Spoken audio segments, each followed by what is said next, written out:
Hi, Sulmoete here. Welcome back to Occult Echoes, where we explore how the shadows of classic occult literature continue to echo through modern horror.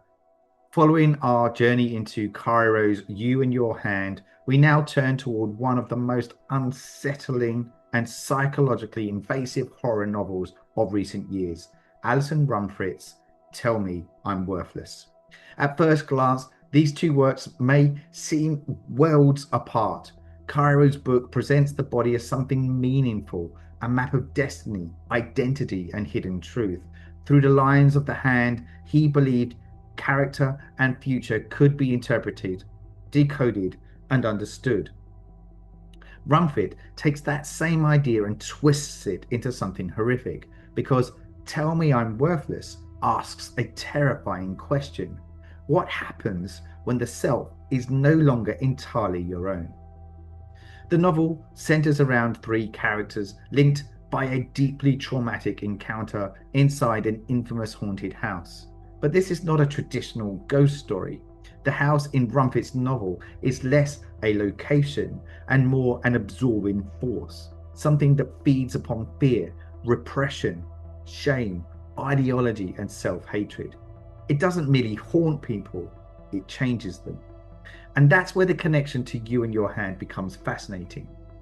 Cheiro viewed the body as a sacred text, a surface upon which hidden truths could be read.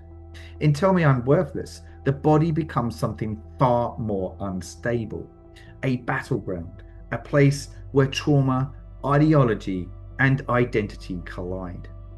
One of the novel's greatest strengths is the way it blurs the line between psychological horror and supernatural horror. The house itself may be haunted, but the deeper terror lies in what the house reveals about the people trapped within its influence. Rumfitt explores the ways individuals internalize fear and violence, particularly social and political forms of violence, until they become inseparable from themselves. The horror is not simply external, it is absorbed. This gives the novel a very modern kind of occultism. There are no elaborate rituals, no secret orders, no ceremonial magic circles, and yet the themes remain profoundly occult. Possession, transformation, corruption, influence, loss of agency. The difference is that these forces no longer arrive through ancient demons or forbidden books. They emerge through systems, ideologies, trauma, and identity itself. What makes the novel especially powerful is the physicality of its horror. Rumfitt understands that the body can become a source of alienation.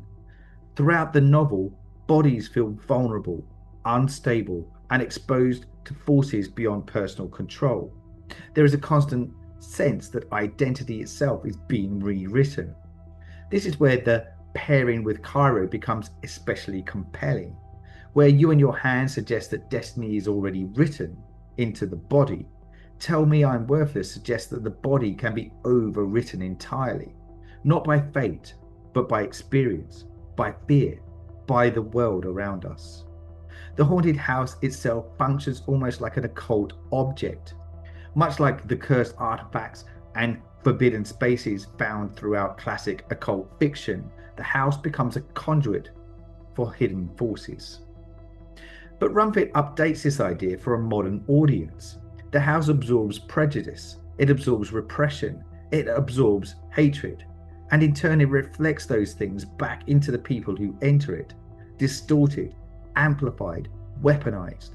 The result is horror that feels deeply contemporary, not because it abandons classic occult ideas, but because it translates them into modern anxieties. This is perhaps what makes Tell Me I'm Worthless such an important modern horror novel. It understands that the monsters haunting society today are often psychological, ideological, and systemic. The evil in the novel does not simply lurk in the dark, it exists within structures, within memory, within the stories people tell about themselves and others. And yet, despite its modernity, The novel still echoes the same fears explored by generations of occult writers before it. The fear that something unseen can enter us, change us, and leave us unable to fully recognize who we once were. Cheiro believed hidden truths could be discovered within the hand. Rumfitt asks, what happens when those truths are corrupted, when identity becomes unstable, when the self becomes haunted? Together, these two works reveal something fascinating about the evolution of occult storytelling. The occult has not disappeared from modern horror, it has simply changed shape. I'm Saul Muerte. The Echo continues. Ancient Shadows, Modern Stories.